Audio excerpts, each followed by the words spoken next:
The village of Code had not seen a Griot in 20 years. When the stranger arrived, hunched and robed in faded indigo, children scattered, elders whispered, and the wind seemed to hush. He dragged behind him a battered kora, the strings frayed, like the threads of a forgotten memory. He said nothing until dusk, when he sat beneath the ancient iroko tree in the village square and tapped the drum once. The sound echoed like a call from the grave. "I am Mansa Yali," he said, voice brittle, but firm, "and I have come to tell one last tale." No one dared interrupt. His eyes were glazed like someone who had seen too far, too long. As he plucked his kora, the air thickened. 1,000 years ago, he began, a kingdom stretched across the gold-sanded valleys. Its king, Olorunwa, was wise but feared death. So he summoned the 7 Griots to trap fate in a story. The villagers leaned closer. They failed. He continued. 6 died. 1 disappeared. And ever since, the kingdom has waited. Because the tale was never finished, murmurs rippled, and now, the kingdom calls again. That night, the village chief's daughter, Abeni, vanished. A trail of chorus strings led into the forest. At dawn, the villagers found her, unharmed, but changed. Her eyes were silver. Her voice echoed like she spoke with 100 tongues. "She is the vessel," Mansa Yali said. "The tale will complete through her. But the ending depends on who listens." And with that, he collapsed. As Abeni spoke, strange things stirred.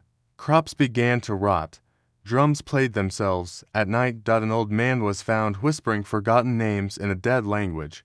Before vanishing in a burst of dust, Abeni told a tale of betrayal, how King Olorunwa once tricked the gods by binding death to a child's soul, keeping himself immortal while the land decayed. The gods, in fury, vowed never to bless the land again until the tale was heard by those who understood its truth.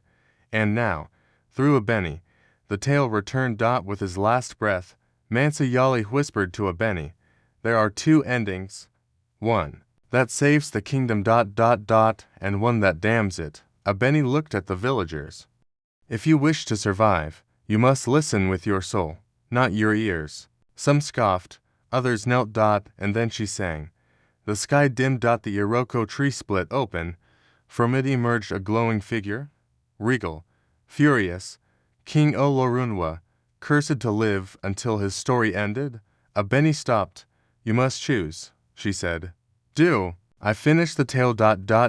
Or bury it forever?" The villagers fell silent. A child stepped forward and said, "Finish it." And so she did. When the tale ended, the king dissolved into ash. Rain fell for the first time in years. The land breathed again. But, Abeni, she walked into the forest, core in hand, eyes still silver. Some say she became the next Griot. Others say she was the last Griot reborn. But all agree on one thing. When the wind rustles through the trees at night in Code, it's not the wind you hear. It's the end of the tale. Beginning again.